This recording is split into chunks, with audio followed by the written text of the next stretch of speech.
Good morning. Welcome to Workforce Skills with John Morse out here in Phoenix, Arizona. What a couple of weeks it's been. It's been a roller coaster ride. Seems like it's getting hectic around here. Work is popping, things are happening. With that comes bigger problems, bigger issues on jobs. It seems like out here in the Phoenix area, we cannot find a good drywall company on any job we're working on. We're having to go repaint every wall, everything that we previously painted for, I would say, 50% of the drywall companies on the jobs we're doing out there. They just cannot seem to get it right. I don't know what's happening. I don't know if it's a labor issue or if it's they just can't get people with experience, but it's creating some problems for ourselves. The other problem we have right now in the business is we've got some internal issues that I am trying to fix and find a way to make sure these problems don't happen again. I always talk about embracing my failures and embracing the problems, and we learn from it, we grow from it.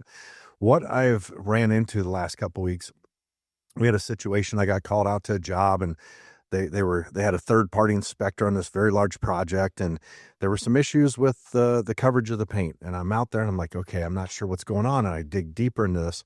Well, unfortunately, someone who no longer works for me read the specifications, or so he says he did, which I don't think is the case, and we ended up using the completely wrong paint on a project. And now we are having to repaint 3/4 of the building and start from scratch, as well as repriming a ton of stuff. So it's going to cost a little bit of money in the long run out of the company and in this situation. But the thing is, you're going to make mistakes. You're going to have problems. You're going to have issues. I still make mistakes to this day. I'm still learning. I'm still growing as a person, as a business owner, as a painter, in everything that I do. And when you have employees working for you, and I think this is for most of the employers out there, your employees are going to make mistakes, but you have to let them learn from it and grow from it. If I show you how to do something and I have to explain it to you and you've never done it before, okay, you might not get it the first time. Second time, I'm going to come out there. I'm going to explain again. Maybe I didn't explain it the right way. Maybe I need to do it a little bit different the second time. Third time, if I got to tell you something 3 times and you're just not grasping it, you're not learning it, maybe it's time to bring somebody else in to train you other than myself, because maybe there's a disconnect. Don't know. But at that point, we have to reevaluate this and think, okay, what do we need to change? What do we need to do different? So when it comes to problems, when it comes to mistakes in a business like this, that is going to be very costly. And it created a situation to where last week, Sunday, Monday, Tuesday night, I was out there working with the crew because it's all night work and it's existing business that's open during the day. So we can't be painting the exterior of the building during the daytime. So I'm out there with the crew helping them repaint. We're priming, we're repainting. And then I'm coming to work. I didn't go home for 3 days. I was between the office and work for 3 days, change of clothes. I got a shower in the back of the shop that I was able to use. And little cat naps, 2 hours here, an hour here, 3 hours there once in a while, in a chair in my office. And I'm doing the best I can. And I'm burning the candle at both ends. And I'm getting frustrated over this situation. I'm getting upset. But at the end of the day, I have to step back and I got to think, the person that made this call, made this mistake and put this product on here no longer works here. But when I look at each step of the way and I'm walking through the process of what happened, and there were multiple signs, multiple opportunities to fix it, to change it before we even got paint on the exterior of this building. There were multiple situations to where we had the opportunity that we should have caught this. And it's tough as a business owner because you can't be involved in every single detail, every little situation that's happening within your business. You have to trust others that are going to make the right decisions, make the right call to do the right process. So looking at this whole situation, I'm now looking at the points that it was right there in your face where it should have been done the right way. Why was it not done? What can I change within the business to rectify this so it doesn't happen again? So I can sit here and get upset. I can get frustrated on the fact that I'm going to lose $40,000 on this job. That's what this mistake is going to cost us. Or I can step back and I can learn from this and say, what can I do different moving forward? I just had a meeting this morning with one of my insurance agents. They came in, they're talking about, we're talking about this same issue. they're like, well, what if there's an insurance policy that we can put in place to where you could recover this money of your loss and whatnot? And I thought about it for a split second, and I said, no, I don't want that, because then there's always an out. There's always a, a recourse to this to where I can get paid back. I'm not going to hurt as bad, but I'm paying for it on the front end with the insurance for the possibility of this happening down the road. And I said, no, I don't want that. I'm going to accept my loss on this, and it's going to force me to learn. It's going to force me to change. It's going to force me to grow and figure out how to fix this and do things differently moving forward, so this does not happen in the future. And it's interesting because talking to different people, the comment was made, well, he said it was right there in the specifications, and I look in the specifications. No, it was not there. It specified a different product. This is a nationwide company that they use the same paint, the same products on every single exterior of their buildings across the country. And they own a lot of buildings. They're a very large company. So the mistakes shouldn't happen to begin with. So how can I make sure it doesn't happen down the road? I've got to put every measure in place. I've got to put different things in place to create an accountability system so no one's going to make this mistake in the future. Or there's got to be at least 2 or 3 processes that goes through to make sure it's being specified right. There's got to be accountability. There's got to be checkpoints. The other way I look at this too is, I can get upset over this. I can literally lose my mind, but I can't. I've got to remain calm. I've got to stay focused. I've got to go through this the right way. And even right now, knowing that we're not even halfway done with repainting our mistakes, but we're getting close to the halfway point, it is a struggle. And looking at the numbers, and I'm a numbers guy. I'm looking at the cost of what it is and what it's taken to get this done. But you just got to bite the bullet and move forward. You can't change what happened. The only thing I can change is the way I react to the situation. I can go around here yelling, screaming, throwing things, and what good is that going to do for my employees? But the other thing that it created within our company is the question, why? I want everybody in the company to be able to question why on everything that's being done. Why are we doing it this way? Why is this happening? Even to the point where my project managers and superintendents, I had a meeting with them and I sat them all down. We went over this situation, this problem, and I said, here's the deal. I want, even if I tell you to do something and you're not sure why we're doing it or you don't understand it, I need you to ask why. Now, if I tell them to do something, they look confused, I'm going to make sure I sit them down. Hey, you look confused. Do you understand what I said? Don't just tell me yes if you do. If you don't, I want you to tell me, hey, John, I don't understand why we're doing this. Why do we do it this way? I want to be able to take the time to explain it to them and get them to understand 100% why we're doing something. The goal for me is to get my employees to my level. I want them to be able to work this business, work in this company at my level. And too many people are afraid to share the knowledge, to get people up to their level. They're scared of being replaced. I am training everybody to replace me. Because here's the deal. If I can train everybody to replace me and get them to my level, because the reality is I'm not going to be replaced. I own the company. But the reality is I can get them to my level as if I can be replaced, because one day, maybe I do want to step back from this. Maybe I do want the company to self-maintain itself and run itself. And we put every measure in place, every system in place, so it can be a well-oiled machine that's going to run efficiently. And all these mistakes that we're dealing with, every time we have a problem, every time we have a mistake, we step back, we ask ourselves, why did it happen? How did it happen? And how do we prevent this from happening in the future? There has to be a way to stop it. And that's what we're trying to do with every failure, every problem, every mistake. It has to have an answer. It has to have a solution. And don't come to me with problems. I want you to bring a problem, but I also want you to bring a solution to that problem. John, here's the deal. We had a problem on this job. Here's the mistake that's happening. I'm going to ask you, well, how do you propose we fix it? How do you propose we move forward? Well, I don't know. That's not the answer I'm looking for. I'm looking for an answer. How would you recommend that we move forward? and let's sit here and talk about it. And once you give me your idea, well, I'm going to talk about if I think there's a different idea or a better idea to do this. Because at the end of the day, maybe your idea is the best. Maybe I haven't thought about that. Maybe we need to go your direction. I want everything on the table. One thing we do every morning, we have a logistics meeting with our project managers, superintendents. Right now, we've changed it from 4:30 to 5 o'clock because it's getting darker in the morning.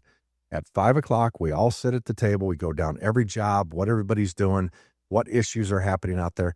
And at the end of the list, the last thing I always ask everybody, is there anything else we need to throw on the table? Any other suggestions, problems, issues? Let's talk about it. Whether it's employees, whether it's personal, doesn't matter. And sometimes we deal with some of the weirdest stuff in there. But we help each other as a team. It's about teamwork. I'm going to work as a team. I want us to work as a collective. Even though there's different people in different positions and some people are higher than others in their positions, at the end of the day, it has to be us as a team, as a collective, working for the same end goal. The same end goal is to complete each job, to make it successful, make it profitable, so the company makes more money. If the company makes more money, then the employees make more money. Then we can hire more people, more estimators. Everything grows from there. We have to be a team. We have to work together. Everything from the second the job comes in to being bid, we work as a team on this. Even though each estimator, I won this job, or I landed this job, I landed a $200,000 job, I landed a $300,000 job, I landed a $25,000 job. That's all good, but it has to be a team effort. I don't care what each individual does. I want to know what my team is doing as a whole. What is that total dollar amount that they've won this week or this month? That's what I'm going to focus on. I want to focus on them as a group. And at the end of the day, at the end of the year, if there's bonuses to be handed out, they're getting it as a group. It's not one person versus another because one person did better. I want them to work as a collective, as a whole. That's how a team works. You can have a superstar on a team and carries a team, but at the end of the day, even in basketball, you got 5 players on the court. You can't have one person doing all the work. Not one person can go out there and run the whole team. It takes 5 people to make it happen. In painting, I get guys coming through our vocational program. I want to be the best painter. I'm not worried about anybody else. I'm just going to become the best one out there. I'm going to run everything. That's not the employee I'm looking for. That's not teamwork. That kind of attitude, that's somebody that wants to run solo. That's somebody that there's only him and himself. That's all he's worried about. I want people that are going to be able to work as a team, as a collective. They're trainable, they're coachable, they're willing to learn and help others grow.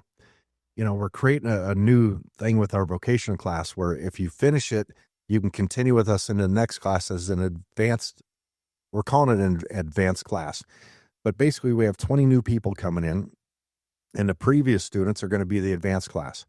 But what we're going to create, and we did this years ago and kind of went away, what we're going to recreate is they're going to be now helping the people coming in the next group.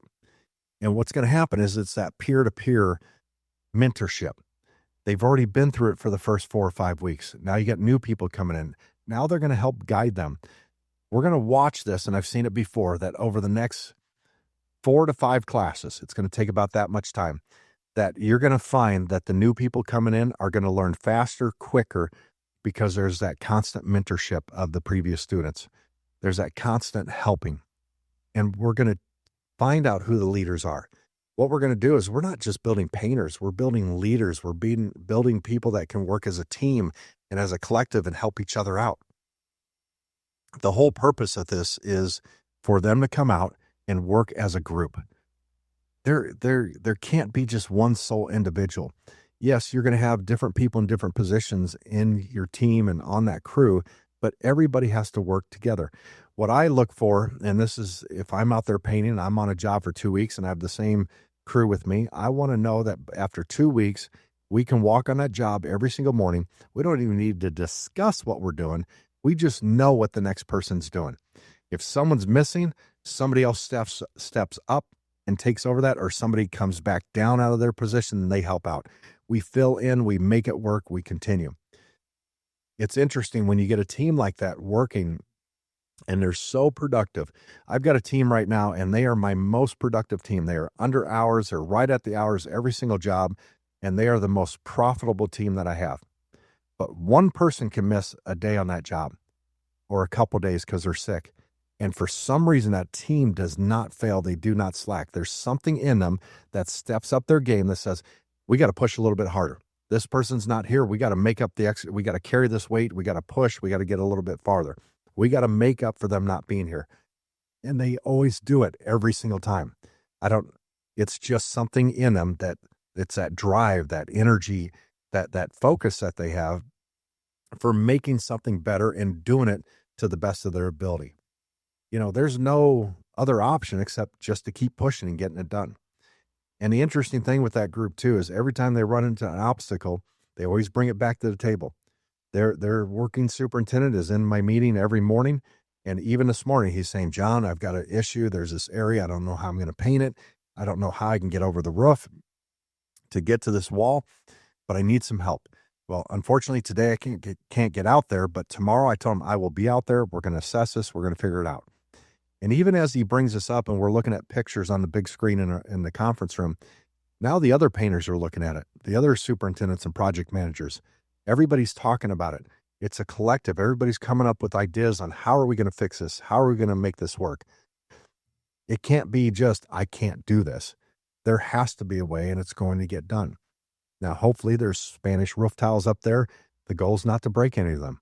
But maybe in the end, we do have to replace a couple, and that's just the cost of getting up there and making this happen. But somehow, some way, this area is going to get painted. It has to. There's no other option for us. We have to focus on what needs to be done.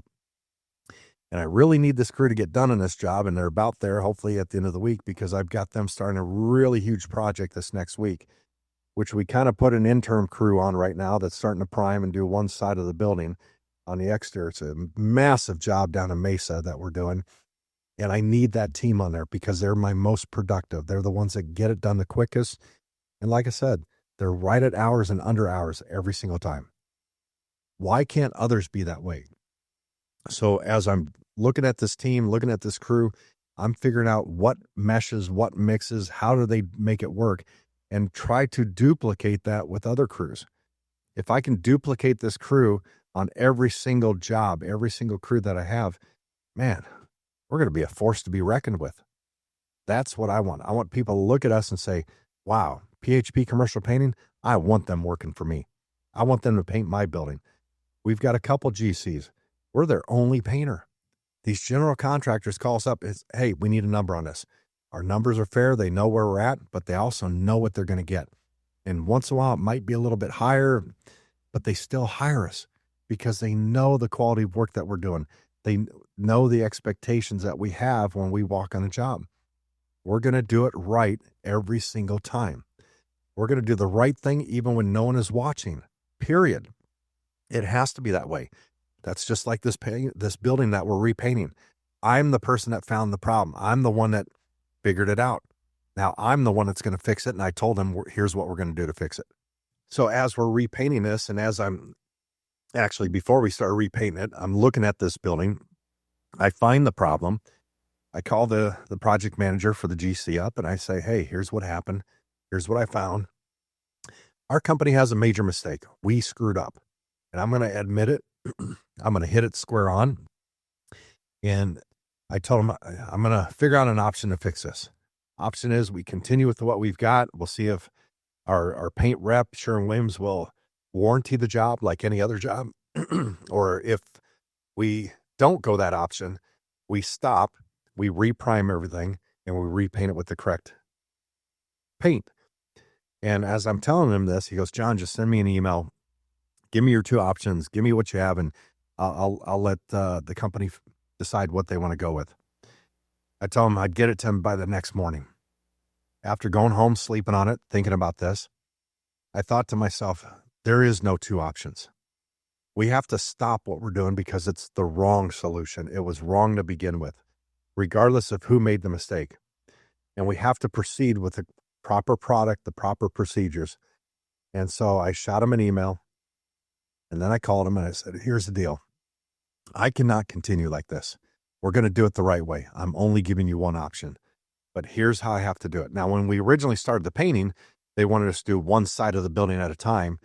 Well, there's 4 different colors on this building on every single side. And so as I'm discussing this with him, explaining to him, here's what we have to do differently. Here's what I'm going to do. I'm going to do it the right way, but here's what I'm going to do. I'm going to do this one color complete around the building, do the second color.